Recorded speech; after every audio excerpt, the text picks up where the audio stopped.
दोस्तों स्वागत है आप सभी का आपके अपने YouTube चैनल ऑनलाइन स्टडी में। फ्रेंड्स, आज का अपना जो टॉपिक है एनडीए के लिए जीके जीएस के कुछ इंपॉर्टेंट क्वेश्चन है, तो उनके बारे में चर्चा करेंगे। तो देखिए आज का पहला क्वेश्चन क्या दे रखा है। 1975 से लेकर 1977 के बीच इमरजेंसी लगी थी, तो उस टाइम पे भारत के जो प्रधानमंत्री थे वो कौन बने थे। दोस्तों इसका करेक्ट आंसर हो जाएगा नरेंद्र मोदी जी, इंदिरा गांधी जी, नेहरू जी या मनमोहन जी। तो इसका करेक्ट आंसर हो जाएगा इंदिरा गांधी जी। इसका करेक्ट आंसर हो जाएगा 1975 से लेकर 1977 तक जब आपातकाल की घोषणा हुई थी, उस टाइम पे जो भारत के प्राइम मिनिस्टर थे वो कौन थे, इंदिरा गांधी जी थे। अब एक क्वेश्चन आपको क्या पूछता है कि नेशनल इमरजेंसी होती है वो किस आर्टिकल के तहत लगती है।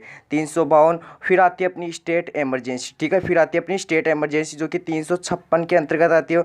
और फिर आती है फाइनेंस इमरजेंसी, ठीक है, जो कि 360 के अंतर्गत आती है। ये तीन क्वेश्चन भी आपको पता होना चाहिए। नेक्स्ट क्वेश्चन देखिए क्या दे रखा है। भारत में पहला समाचार पत्र कब जो है प्रकाशित किया गया था। तो दोस्तों ये हुआ था 1780 में, और इसका नाम क्या था वो आपको पूछा जा सकता है। बंगाल गजट। दोस्तों बंगाल गजट हुआ था, और किसके द्वारा प्रकाशित हुआ था वो भी आपको पता होना चाहिए। जे.ए. हिक्की द्वारा, जे.ए. हिक्की के द्वारा जो है ये प्रकाशित हुआ था, जे.ए. हिक्की के द्वारा। और यदि बात करें हिंदू न्यूज़पेपर, मतलब पहला हिंदू न्यूज़पेपर कौन सा था, तो वो दोस्तों था उदंड मारदंड। लिखो उदंड मारदंड, ये लिख लो। क्वेश्चन पूछा जाता है एग्जाम में कि जो है हिंदू न्यूज़पेपर कौन सा था पहला, दोस्तों वो कौन सा हो जाएगा, अपना उदंड मारदंड हो जाएगा। नेक्स्ट देखिए, नेक्स्ट क्वेश्चन क्या दे रखा है। डॉक्टर भीमराव अंबेडकर ने, कौन, डॉक्टर भीमराव अंबेडकर ने भारतीय संविधान के किस अनुच्छेद को भारतीय संविधान की आत्मा या हृदय कहा गया है। ठीक है, संविधान की आत्मा किस अनुच्छेद को कहा गया है। ये क्वेश्चन है ना काफ़ी मोस्ट इंपॉर्टेंट है। इस क्वेश्चन को टिक लगा लेना या मोस्ट लगा लेना, क्योंकि ये क्वेश्चन हर साल पूछता जाता है। क्योंकि इस क्वेश्चन का कोई अंत ही नहीं है, क्योंकि हर साल जो है क्वेश्चन पूछा जाता है। और ये इतना फेवरेट क्वेश्चन है एग्जामिनर का कि ये बार बार क्वेश्चन को घुमा घुमा के पूछा जाएगा। तो दोस्तों अब बात करते हैं आर्टिकल 25, आर्टिकल 17, आर्टिकल 20 या आर्टिकल 32।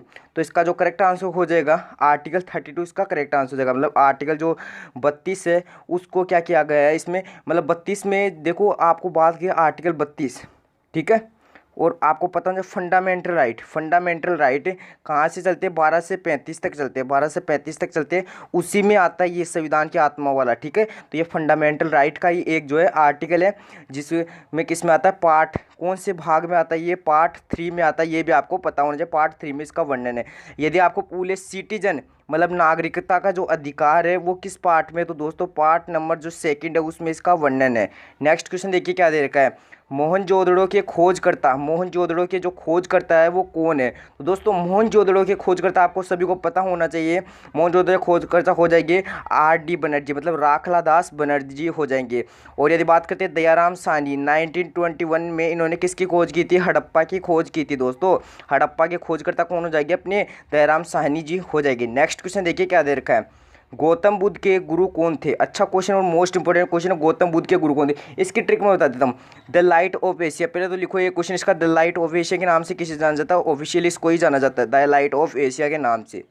अब इसकी ट्रिक ये, लुट गया सारनाथ खुशी खुशी, लुट गया सारनाथ खुशी खुशी, ठीक है। थोड़ा स्पीड ले रहे अपन क्योंकि इतना टाइम नहीं होता ना अपने पास। लुट गया सारनाथ खुशी खुशी, लुट से लू से हो गया अपना लुम्बिनी में इसका जन्म। लिखो लुम्बिनी में इसका जन्म हो गया। दोस्तों लुम्बिनी में इसका जन्म हो गया, लुम्बिनी में क्या हो गया इसका दोस्तों जन्म हो चुका है। और यदि बात करें गया में क्या हुआ, ज्ञान प्राप्ति हुई। लिख लो जैसे मैं बोलता हूँ वैसे लिख लो, क्योंकि स्क्रीन इतनी बड़ी नहीं है अपने पास। और सारनाथ में इसका क्या कहलाता है, प्रथम धर्म चक्र परिवर्तन कहलाता है, प्रथम धर्म चक्र परिवर्तन कहलाता है। और कुशी यहाँ पे लिख लो, कुशीनगर में इसकी क्या हुई थी, मृत्यु हुई थी, कुशीनगर में इसकी मृत्यु हुई थी। अब पूछ रहा है गौतम बुद्ध के गुरु कौन थे। दोस्तों गौतम बुद्ध के जो गुरु थे आलर कालम थे, ठीक है, आलर कालम थे। और सुधोधन थे इसके पिताजी, और महामाया इसकी माता थी। नेक्स्ट क्वेश्चन देखिए क्या दे रखा है। भारतीय संविधान में मतलब आर्टिकल 32 में कितने प्रकार की रिट का उल्लेख है। अब देखो दोस्तों आर्टिकल 32 से आपको पता होना चाहिए, आर्टिकल 32 है वो किस में आता है, मतलब हाई कोर्ट के लिए आता है, सुप्रीम कोर्ट के लिए आता है, या किसके लिए आता है, तो ये आपको पक्का पता होना चाहिए। दोस्तों मैं आपको बता देता हूँ, आर्टिकल 32 होता है सुप्रीम कोर्ट के लिए आता है, ठीक है, सुप्रीम कोर्ट के लिए आता है, जिसमें 5 रिट का उल्लेख है। कुल जो रिट है 5 रिट का उल्लेख है, वो टोटल 5 रिट यहाँ पे दे रखी है। ये पूरी जो है सही है 5 रिट, ठीक है। और यदि बात करते हैं हाई कोर्ट, दोस्तों हाई कोर्ट जो कि आर्टिकल 226 226 में आता है आर्टिकल में, और इसमें रिट होती है 6, छह रिट का उल्लेख है। जो छठवीं नंबर की रिट है वो लिख लेना, इंजेक्शन आती है। छठवीं नंबर की जो रिट है वो आती है इंजेक्शन। 5 तो ये सेम रहेगी और छठवीं नंबर की ये हो जाएगी। नेक्स्ट क्वेश्चन देखिए क्या दे रखा है। सत्रिया कहाँ का शास्त्रीय नृत्य। दोस्तों सत्रिया कहाँ का शास्त्रीय नृत्य, कुल क्लासिकल डांस है, कुल शास्त्रीय नृत्य 8 और शास्त्रीय भाषाएं कितनी है, 6 है। अब जो शास्त्रीय नृत्य वो मैं बोल रहा हूँ लिख लो, सत्रिया, कुचिपुड़ी, भरतनाट्यम, कथक, कथकली, मोहिनीअट्टम, ओडिसी, मणिपुरी। अब बात बोल रहा है सत्रिया की, सत्रिया कहाँ का हो जाएगा, असम का हो जाएगा। और नवीनतम जो क्लासिकल डांस है वो भी यही है, कौन सा, सत्रिय ही हो जाएगा। अब कुचिपुड़ी है कहाँ का है, आंध्र प्रदेश का, लिख लो आंध्र प्रदेश का कौन सा जाएगा, कुचिपुड़ी। भारतनाट्यम तमिलनाडु का। कथकली कहाँ का हो जाएगा, अपना फटाफट छाप दो, कथकली कहाँ का हो जाएगा दोस्तों, कथकली हो जाएगा केरल का। और मोहिनीअट्टम भी कहाँ का हो जाएगा, केरल का हो जाएगा। नेक्स्ट क्वेश्चन देखिए क्या दे रखा है। ब्लैक होल की जो घटना है वो किसके काल में हुई थी। अच्छा क्वेश्चन है, ब्लैक होल की घटना किसके काल में हुई थी। देखो अब थोड़ा सा मैंने यहाँ पे क्वेश्चन को घुमा दिया। ब्लैक होल की जो घटना हुई थी उस टाइम पे वहाँ का नवाब खून था, ठीक है, तो उस टाइम पे था सिराजुद्दौला। सिराजुद्दौला, देखो बात ये थी, सिराजुद्दौला उस टाइम पे काफ़ी छोटा था। तो उस टाइम पे क्या हुआ था, अंग्रेजों ने अपनी मनमानी करना शुरू कर दी थी। ये 1756 की बात है, ठीक है, 1756 की बात है। तो इस टाइम पे अंग्रेजों ने अपनी मनमानी शुरू कर दी थी करना, और तो मतलब अंग्रेजों ने आक्रमण अपनी चलाने लगे थे। तो 14/18 का एक रूम था, ठीक है, उसमें केवल केवल खिड़की थी। तो उसमें क्या किया, सिराजुद्दौला ने अंग्रेजों को पकड़ कर और वहाँ पे फिट कर दिया। तो कई अंग्रेजों की मौत हो गई। तो वहाँ से क्या हुआ था कि जो है अंग्रेजों की नींव डली थी। और वहाँ से देखो 1757 में क्या हुआ था, बैटल ऑफ प्लासी। 1757 है उसमें क्या हुआ था, बैटल ऑफ प्लासी। और 1764 में हुआ था क्या, बक्सर का युद्ध। लिखो बक्सर का युद्ध कब हुआ था दोस्तों, 1764 में हुआ था। जो भी मैं क्वेश्चन करवा रहा हूँ मोस्ट है, कोई ये न लगाए कि ये क्वेश्चन मोस्ट नहीं है, ये नहीं है। सभी जो है मेरे द्वारा छठे छठाए क्वेश्चन आते हैं आपके लिए, तो इनको नोट कीजिएगा। नेक्स्ट क्वेश्चन देखिए, द वाइट टाइगर जो है किसकी पुस्तक है, यहाँ पे लिख लो पुस्तक, ठीक है, किसकी पुस्तक है, किसके द्वारा रची गई है। अब देखो सुरेश रैना की बात करते हो दोस्तों, सुरेश रैना की क्या हो जाएगी, तो सुरेश रैना की हो जाएगी कौन सी, बिलीव। लिखो बिलीव जो ऑटोबायोग्राफी हो किसकी हो जाएगी, सुरेश रैना की। सैन वोन, देखो इसका काफ़ी ज़्यादा पूछा था, नो स्पिन, नो स्पिन, ठीक है, नो स्पिन। इनका डेथ हो चुकी है, लेकिन इनकी डेथ हो चुकी है। और ये ऑस्ट्रेलिया के प्रसिद्ध खिलाड़ी थे, ऑस्ट्रेलिया के प्रसिद्ध क्रिकेटर थे, इसको नोट कर लेना। और यदि बात करते हैं कपिल देव, देवी नहीं है, कपिल देव लिख लेना यहाँ पे। कपिल देव की कौन सी हो जाएगी, ऑटोबायोग्राफी लिख लेना, मोस्ट है। स्ट्रेट लिखो, स्ट्रेट लाइन फ्रॉम द हट, स्ट्रेट लाइन फ्रॉम द हट, लिखो इसको, स्ट्रेट लाइन फ्रॉम द हट। ये किसकी ऑटोबायोग्राफी हो जाएगी दोस्तों, ये हो जाएगी कपिल देव की। और अरविंद घोष जी की कौन सी हो जाएगी, the White Tiger. The White Tiger Arvind Ghosh भी कह सकते हो या अरविंद अडिगा भी इनको कह सकते हो। नेक्स्ट क्वेश्चन देखिए क्या दे रखा है। भारतीय संविधान का कौन सा आर्टिकल है दोहरी सजा से बचाता है। दोहरी सजा का मतलब जानते हो, चलो आपने कोई क्राइम कर दिया, तो क्राइम करने के बाद जैसे आपने जो सज़ा काट ली और फिर जब छूटते हो तो आपको ये नहीं बोल सकता कि तू तो वही है ना जिस दिन क्राइम किया था और जेल में आया था, तो तू वापस चल। तो इस सज़ा से कौन बचाता है दोस्तों, इस सज़ा से कौन सा आर्टिकल बचाता है, आर्टिकल 20 बचाता है। आर्टिकल 20 बचाता है। आर्टिकल 20 में दोहरी सजा के जो है वर्णन है। आर्टिकल 21 में मतलब विदाउट जो है अपने वारंट के कोई भी अपने को पकड़ नहीं सकता, विदाउट वारंट के कोई भी नहीं पकड़ सकता। आर्टिकल 22 में अपना क्या आता है दोस्तों, यही आता, सॉरी, विदाउट वारंट में क्या आता है आर्टिकल 22 में। और आर्टिकल 21 में क्या आता है, अच्छी नींद लेने का अधिकार। दोस्तों अच्छी नींद पाने का जो अधिकार है वो आता है अपना किस में, आर्टिकल 21 में। और आर्टिकल जो है 20 जो है 3 है, उसमें क्या आता है, शोषण के विरुद्ध अधिकार। शोषण के विरुद्ध अधिकार, फोर्स नहीं किया जा सकता, ठीक है, शोषण के विरुद्ध। नेक्स्ट क्वेश्चन देखिए क्या दे रखा है। पीर पंजाल रेलवे सुरंग कहाँ स्थित है। इस क्वेश्चन को देखने के लिए तैयार हो जाओ, काफ़ी मोस्ट इंपॉर्टेंट क्वेश्चन है। पीर पंजाल रेलवे सुरंग काफ़ी एग्जाम पूछा जाता है। तो दोस्तों ये जम्मू कश्मीर में पता होना चाहिए आपको, जम्मू कश्मीर में हो। और जम्मू कश्मीर में एमएलए की जो सीट है वो भी आपको पता होना चाहिए, 90 सीट है, ठीक है, 90 सीट है। अब आपको क्या पता होना चाहिए, जम्मू कश्मीर का जो वर्णन है, जम्मू कश्मीर का जो इतिहास लिखा हुआ है वो राज तरंगिणी पुस्तक में लिखा है, राज तरंगिणी, जो कि किसकी पुस्तक है, कलहण की पुस्तक है। लिखो इसको, कलहण की पुस्तक का नाम राज तरंगिणी। और क्वेश्चन क्या पूछेगा कि जम्मू कश्मीर में ट्यूलिप गार्डन है दोस्तों, ट्यूलिप गार्डन कहाँ है, जम्मू कश्मीर में ट्यूलिप गार्डन भी आपको पता होना चाहिए, ट्यूलिप गार्डन भी जम्मू कश्मीर में ही है। और जम्मू कश्मीर के उपराज्यपाल कौन है, मनोज सिन्हा जी है। कौन है, मनोज सिन्हा, मनोज सिन्हा आप लिख लेना। जो है जम्मू कश्मीर के उपराज्यपाल कौन हो जाएंगे, मनोज सिन्हा जी हो जाएगा, ठीक है, इतना मामला खत्म। अब आगे क्वेश्चन में और बताऊंगा ऑप्शन से लेकर, तो इसको एक बार जो है इरेज कर दो। देखिए हिमाचल प्रदेश में क्या है दोस्तों, अटल सुरंग कहाँ पे देखने को मिलेगी आपको, हिमाचल प्रदेश में देखने को मिलेगी।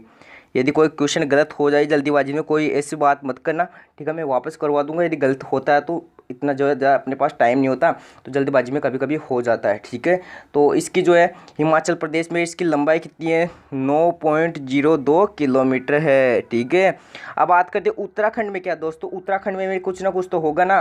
तो चंबा जो सुरंग है, चंबा सुरंग दोस्तों, चंबा सुरंग है वो कहाँ है अपनी, वो यहीं पे है, कहाँ पे अपनी, कहाँ पे हो जाएगी, उत्तराखंड में हो जाएगी। नेक्स्ट क्वेश्चन देखिए क्या दे रखा है, भारत का सबसे पुराना हाई कोर्ट कौन सा हो जाएगा। तो दोस्तों सबसे पुराना कौन सा हाई कोर्ट हो जाएगा, कोलकाता हो जाएगा।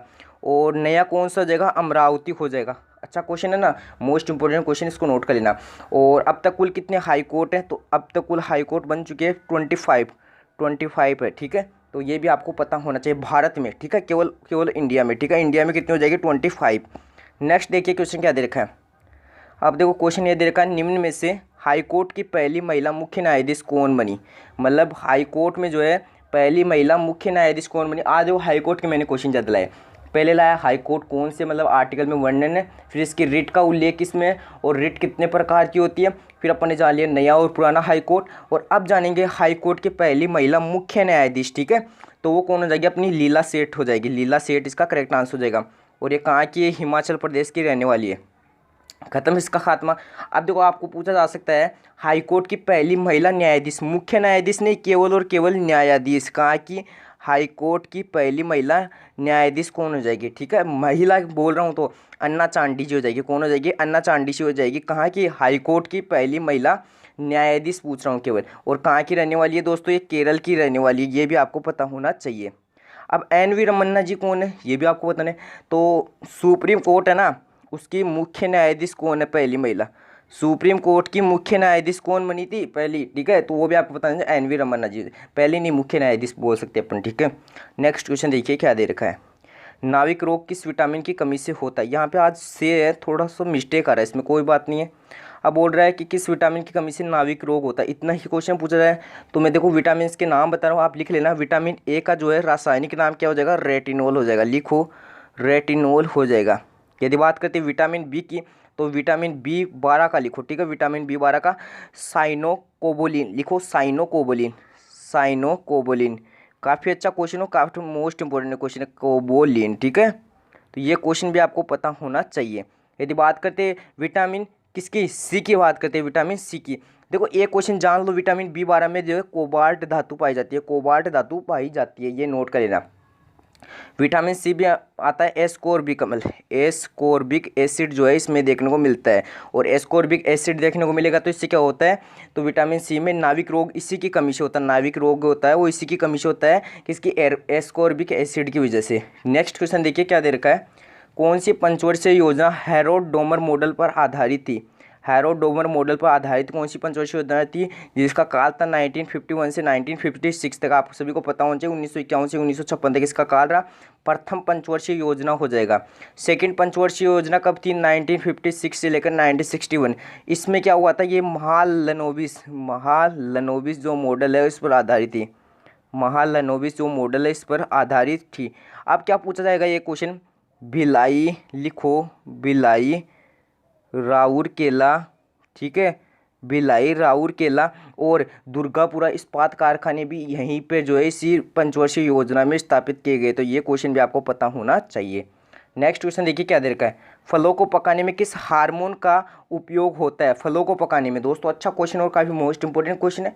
अब देखो फलों को पकाने में कौन से हार्मोन का जो है अपन यूज लेंगे, ठीक है, यही है ना क्वेश्चन, और कुछ तो नहीं है ना क्वेश्चन को समझा करो पहले आप, तभी आपको जो है क्वेश्चन अच्छे से समझ में आएगा। तो दोस्तों फलों को पकाने में होता है एथिलीन का उपयोग, ठीक है, एथिलीन का उपयोग। और यदि बात करें फलों के परिरक्षण में, फलों के परिरक्षण में किसका उपयोग होता है दोस्तों, सोडियम बेंजोइट का, लिखो sodium benzoate, sodium benzoate, sodium benzoate, शायद इसका फॉर्मूला NaSCO3 ऐसा कुछ होता है लगभग, ठीक है। और यदि बात करते हैं वेसोप्रेसिन, दोस्तों वेसोप्रेसिन क्या है और प्रोलेक्टिव क्या है और ऑक्सीटोसिन क्या है दोस्तों, ये तीनों है पीयूष ग्रंथि से स्रावित हार्मोन है, पीयूष ग्रंथि से स्रावित हार्मोन हो जाएंगे ये। तो देखो ऑक्सीटोसिन से क्या होता है, दूध का निष्कासन होता है। और प्रोलैक्टिव यहाँ पे ले लिख लेना, इससे क्या होता है, दूध बनता है। और वेसोप्रेसिन से क्या होता है, बार बार मूत्र निकलता है। ठीक है, बार बार मूत्र का परित्याग होता है। ठीक है, तो ये भी आपको पता होना चाहिए। नेक्स्ट क्वेश्चन देखिए, नेक्स्ट क्वेश्चन नहीं है, लगभग आज इतने ही क्वेश्चन थे, फिर भी अपन ने जो है टाइमिंग जो है कम ही लिए, टाइमिंग कम ही लिए। क्वेश्चन मैंने 16 लिए थे आपको दिखाने के लिए, लेकिन इनमें मैंने आपको लगभग जो है 30 से 40% करवा दिया। आप नोट कर लेना, चाहिए लिख लेना कॉपी में, नोट्स चाहिए तो आप मुझे बता देना, आपको PDF में सेंड करवा दूंगा टेलीग्राम पे। आज के लिए इतना काफ़ी, एक बार फिर नई वीडियो के साथ मिलेंगे, तब तक के लिए बाय बाय, टाटा, जय हिंद, जय भारत।